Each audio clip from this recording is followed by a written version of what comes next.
Hello বন্ধুরা, আমার রান্নাঘর থেকে আজকে একটা রেসিপি নিয়ে এসেছি। দেখো তোমাদের সামনে আমি আজকে পটল, তো তোমরা অনেক রকম পটল খেয়েছি, পটল ডালনা, পটল দই পটল অনেক রকম।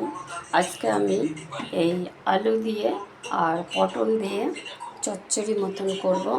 তোমরা দেখতে থাকো। তার জন্য উপকরণ নেব আমি একটু হলুদ দিয়ে দিলাম, আর এর মধ্যে ফোড়নে দেব 5 ফোড়ন। এটা খুব সুন্দর একটা টেস্ট লাগে, খুব ভালো লাগে। তোমরা এরকম একটা শুকনো লঙ্কা দিয়ে দিলাম, আর তার জন্য আমি দিয়ে দিচ্ছি বড় সাইজের 1.5খানা পেঁয়াজ। ফোড়নটা হয়ে গেলে খুব সুন্দর গন্ধ বেরিয়েছে। এবার আমি পেঁয়াজটা দিয়ে দেবো। পেঁয়াজ আর কাঁচা লঙ্কাটা দিয়ে এবার আমি ভালো করে ভেজে নেব। আমি স্বাদ অনুযায়ী নুনটা পেঁয়াজের মধ্যে দিয়ে দিলাম। দেখুন, নুনটা দিয়ে দিলে খুব তাড়াতাড়ি ভাজা হয়ে যায়। এবার আমি পটলগুলো দিয়ে দেবো। আমি টমেটোটা, একটা বড় টমেটো কেটে রেখেছিলাম, টমেটোটা দিয়ে দিলাম। এবার আমি আলু পটল ধুয়ে রেখেছি দিয়ে দেবো এক এক করে।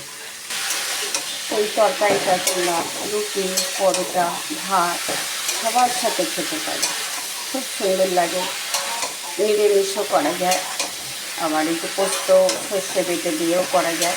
আমি আজকে পেঁয়াজ দিয়েই করছি, তোমরা দেখতে থাকো। আমি হলুদ দিয়ে দিলাম, 1/2 চামচের মতন হলুদ দিয়ে দিলাম, আর কিছুই দেবো না। এবার ঢাকা দিয়ে দেবো। ঢাকা দিয়ে দিয়েছিলাম, এবার খুলে দেখবো।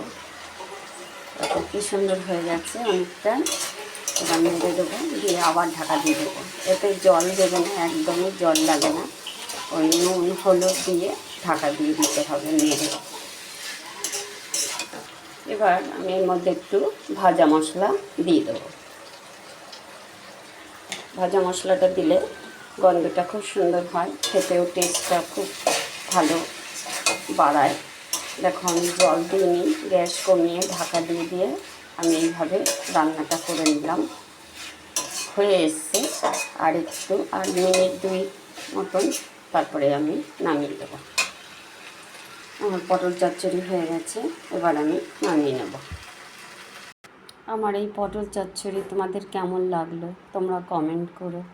আমার চ্যানেলটাকে সাবস্ক্রাইব করো, লাইক করো, শেয়ার করো।